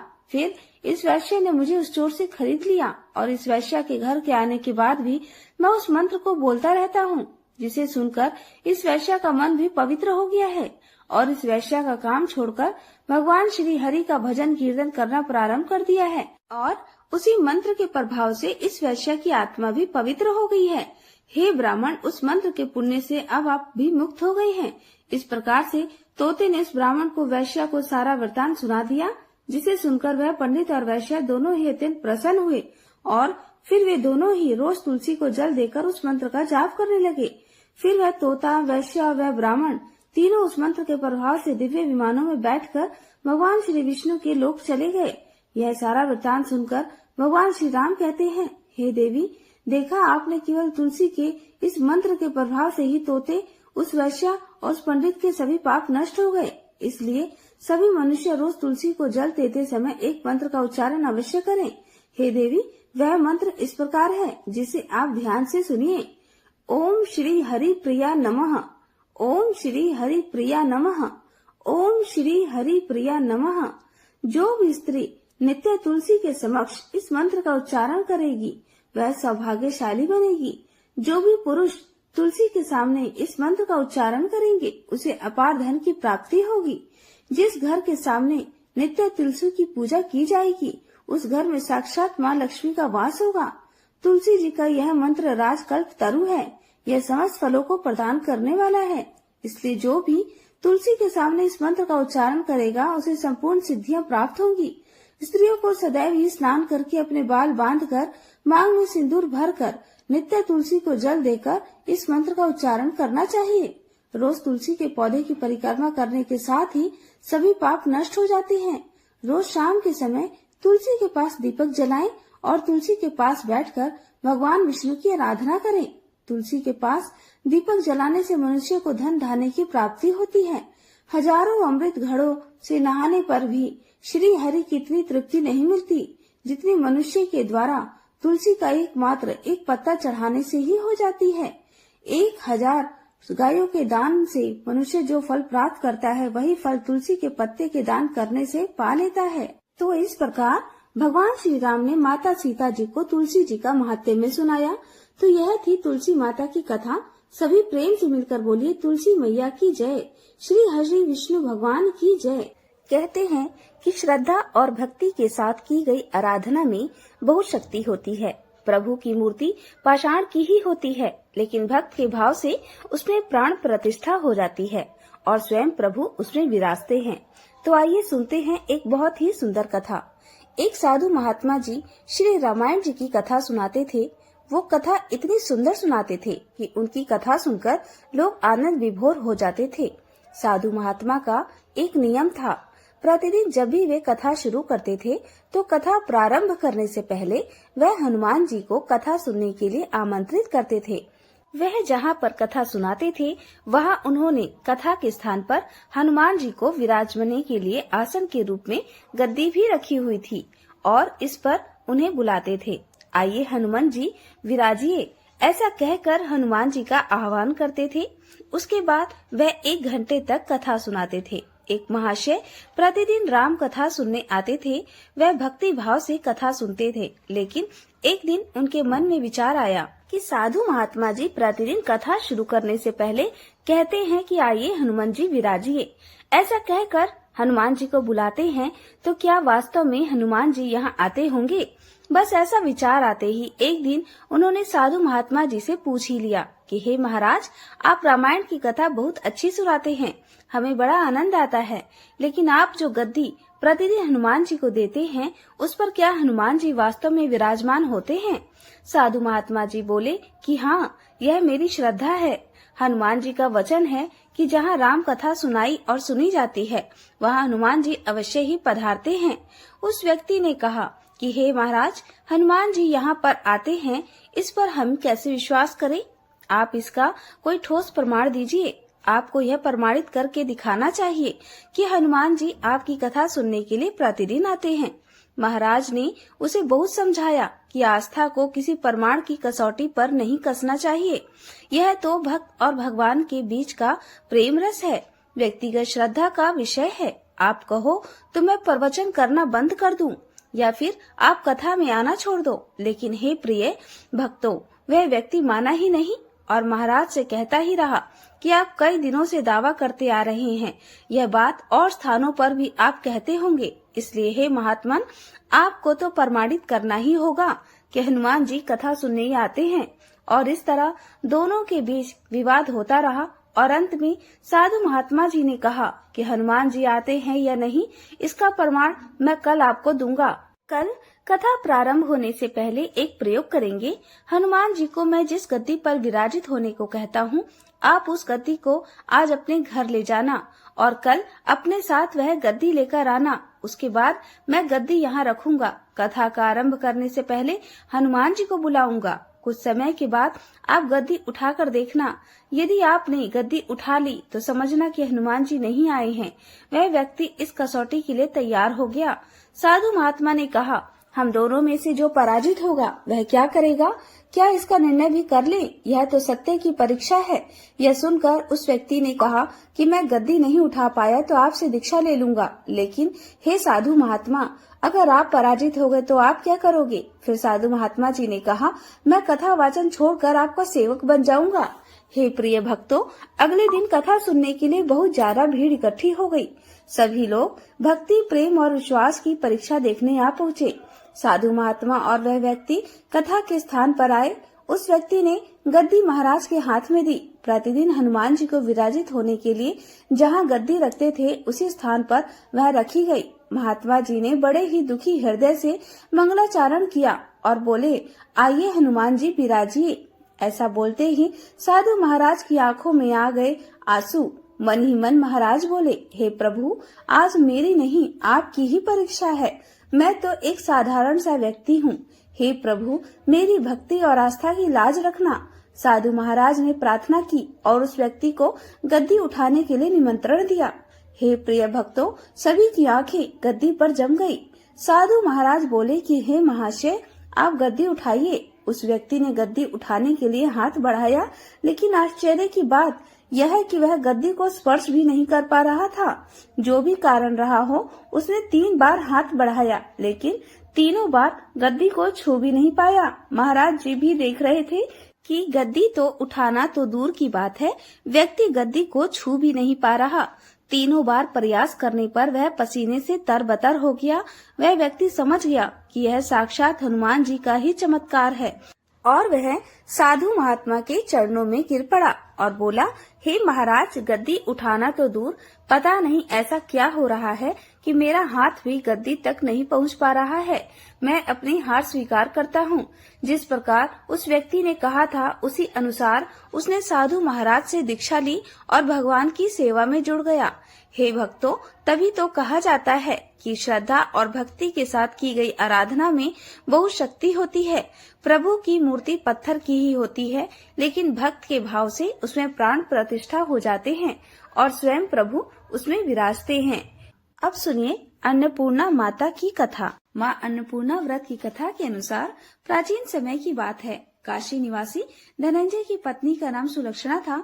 उसे अन्य सभी सुख प्राप्त थे, केवल निर्धनता ही उनके दुख का एकमात्र कारण थी। और यही दुख उसे हर समय सताता था।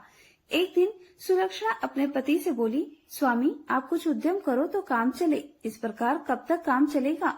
सुलक्षणा की यह बात धनंजय के मन में बैठ गई और वह उसी दिन विश्वनाथ शंकर जी को प्रसन्न करने के लिए बैठ गया और कहने लगा, हे देवादिदेव विश्वेश्वर, मुझे पूजा पाठ करना कुछ भी नहीं आता, मैं तो केवल आपके भरोसे ही बैठा हूँ। इतनी विनती करने के बाद वह 2-3 दिन तक लगातार भूखा प्यासा बैठा रहा। यह देखकर भगवान शंकर ने उसे कान में अन्नपूर्णा अन्नपूर्णा अन्नपूर्णा इस प्रकार 3 बार कहा। यह कौन क्या कह गया। बस इसी सोच में धनंजय पड़ गया कि मंदिर से आते ब्राह्मण को देखकर वह पूछने लगा, पंडित जी अन्नपूर्णा कौन है। तब ब्राह्मण ने कहा, अरे धनंजय, तू तो अन्न छोड़कर बैठा है, इसलिए तुझे हर समय अन्न की ही बात सूझती है। जा घर जाकर अन्न ग्रहण कर। धनंजय अपने घर गया, जाकर पत्नी से सारी बात कही। तब वह बोली, नाथ चिंता मत करो, स्वयं शंकर जी ने यह मंत्र दिया है और वे स्वयं ही खुलासा भी करेंगे। आप फिर से जाकर उनकी आराधना करो। पत्नी के कहे अनुसार धनंजय फिर पहले दिन की तरह ही जाकर पूजा में बैठ गया। रात्रि में भगवान शंकर जी ने आज्ञा दी, कहा तू पूर्व दिशा में चला जा। अब धनंजय अन्नपूर्णा का नाम जपता जाता और रास्ते में फल खाता, झरनों का पानी पीता जाता। इस प्रकार कितने ही दिनों तक लगातार वह चलता रहा। वहाँ उसे चांदी से चमकते वन की शोभा देखने को मिली, सुंदर सरोवर देखने मिला। उसके किनारे कितनी ही अप्सराएं झुंड बनाए बैठी थी। एक अप्सरा कथा कहती थी और सब माँ अन्नपूर्णा इसी प्रकार बार बार कहती थी। यह अगहन मास की उजियारी रात्रि थी और आज से ही व्रत का आरंभ था। जिस शब्द की खोज करने वह निकला था, वहाँ उसे वही शब्द सुनने को मिला। धनंजय ने तब उनके पास जाकर धीरे से पूछा, हे देवियों, आप यहाँ सब क्या कर रही हो। तब उन सब ने कहा, हम सब माँ अन्नपूर्णा का व्रत कर रही हैं। व्रत करने से क्या होता है और क्या यह व्रत किसी ने किया भी है, इसे कब किया जाए और कैसे किया जाए और इसकी कैसी विधि है, मुझसे भी कहो।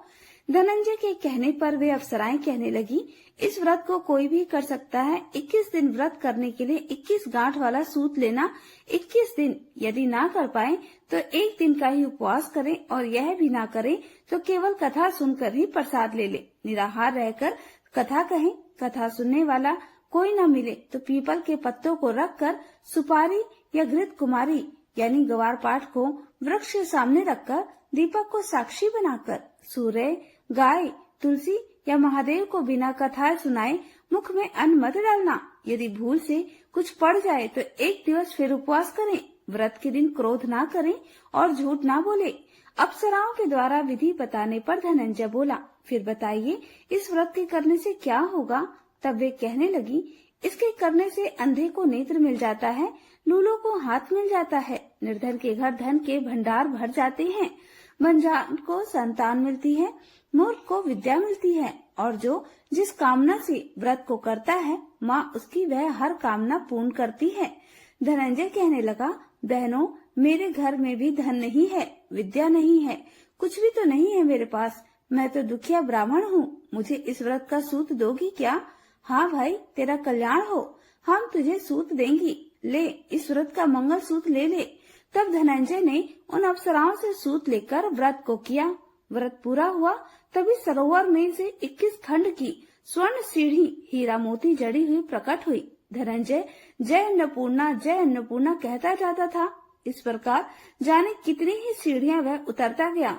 तब अंदर जाकर उसने क्या देखा कि करोड़ों सूर्य से प्रकाशमान माँ अन्नपूर्णा का मंदिर है। उसके सामने स्वर्ण सिंहासन पर माँ अन्नपूर्णा विराजमान है। सामने भिक्षा हेतु शंकर भगवान खड़े हैं। दिव्यांगनाएं चवर डुला रही हैं। कितने ही हथियार बांधे पहरा दे रही हैं। धनंजय दौड़कर माँ जगदम्बा के चरणों में गिर पड़ा। देवी उसके मन का दुख जान गई। धनंजय हाथ जोड़कर कहने लगा, माता, आप तो अंतर्यामिनी हैं। आपको मैं अपनी दशा भला क्या बताऊं, आप तो सब कुछ जानती हैं। तब माता बोली, तुमने मेरा व्रत किया है, जा, संसार तुम्हारा सत्कार करेगा। माता ने धनंजय की जीवा पर बीज मंत्र लिख दिया। अब तो उसके रोम रोम में विद्या प्रकट हो गई। इतने में क्या देखता है कि वह काशी विश्वनाथ के मंदिर में खड़ा है। माँ का वरदान लेकर धनंजय घर आया। अपनी पत्नी सुलक्षणा से सारी बात कही। माता जी की कृपा से उसके घर में धन संपत्ति उमड़ने लगी। छोटा सा घर बहुत बड़ा गिना जाने लगा। जैसे शहद के छत्ते में मक्खियां जमा हो जाती हैं, उसी प्रकार अनेक सगे संबंधी आकर उसकी पढ़ाई करने लगे। कहने लगे, इतना धन और इतना बड़ा घर, सुंदर संतान नहीं है तो फिर इस कमाई को कौन भोगेगा। सुलक्षणा से तो कोई संतान हुई नहीं, इसलिए तुम दूसरा विवाह कर लो। अनेक्षा होते हुए भी धनंजय को दूसरा विवाह करना पड़ा और सती सुलक्षणा को सौतन का दुख झेलना पड़ा। इस प्रकार धीरे धीरे दिन बीतते गए। फिर अगहन मास आया।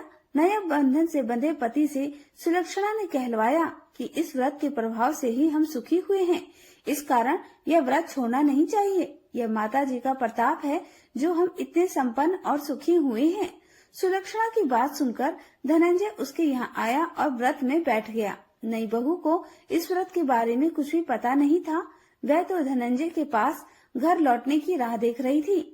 दिन बीतते गए और व्रत पूर्ण होने में केवल 3 दिन बाकी थे कि तभी नई बहू को खबर मिल गई कि उसके मन में ईर्ष्या की ज्वाला दहक रही थी। वह सुलक्षणा के घर आधम की और उसने वहाँ भगदड़ मचा दी और वह मारी क्रोध की धनंजय को अपने साथ लिवा ले गई। नए घर में धनंजय को थोड़ी देर के लिए निद्रा ने आ दबाया। वह गहरी निद्रा सो गया और ठीक उसी समय नई बहू ने उसका व्रत का सूत तोड़कर आग में फेंक दिया। अब तो माता जी का कोप जाग गया। इधर माता क्रोधित हुई और उधर उसके घर में अचानक आग लग गई। सब कुछ जलकर खाक हो गया। सुलक्षणा जान गई और पति को फिर अपने घर ले आई। नई बहू रूठ अपने पिता के घर जा बैठी।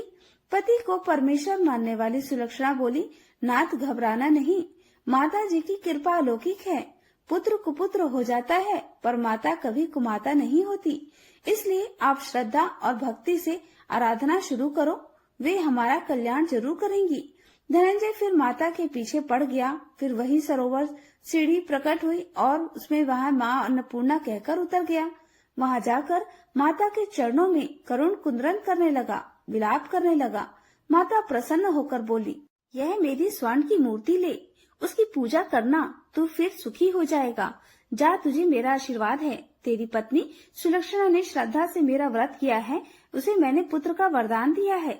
धनंजय ने आंखें खोली तो खुद को काशी विश्वनाथ के मंदिर में खड़ा पाया। वहाँ से फिर उसी प्रकार वह घर को आया। इधर सुलक्षणा गर्भवती हुई और 9 महीने पूरे होते ही उसके यहाँ पुत्र का जन्म हुआ। गांव में आश्चर्य की लहर दौड़ पड़ी। अब तो गांव में जिसकी कोई भी कामना होती वही मनौती मांगने लगता और इस तरह सभी लोगों की मनोकामनाएं पूर्ण होने लगी। इस तरह उसी गांव के निसंतान सेठ के पुत्र होने पर उसने माता अन्नपूर्णा का मंदिर बनवा दिया। उसमें माता जी धूमधाम से पधारी, यज्ञ हुआ और धनंजय को मंदिर के आचार्य का पद दे दिया गया। जीविका के लिए मंदिर की दक्षिणा और रहने के लिए बड़ा सुंदर सा भवन भी दिया गया। धनंजय पत्नी और पुत्र सहित वहाँ सुख से रहने लगा। माता जी के चढ़ावे से भरपूर आमदनी होने लगी। उधर नई बहू के पिता के घर डाका पड़ गया, सब कुछ लुट गया और वे भीख मांगकर अपना पेट भरने लगे। सुलक्षणा ने जब यह सुना तो उन्हें बुलावा भेजा और उनके आने पर उन्हें अलग घर में रख लिया और उनके अन्न वस्त्र का प्रबंध भी कर दिया। धनंजय, सुलक्षणा और उसका पुत्र माता जी की कृपा से आनंद से रहने लगा। माता जी ने जैसे उसके भंडार भरे वैसे सबके भंडार भरे। सभी प्रेम से बोलिए, अन्नपूर्णा माता की जय।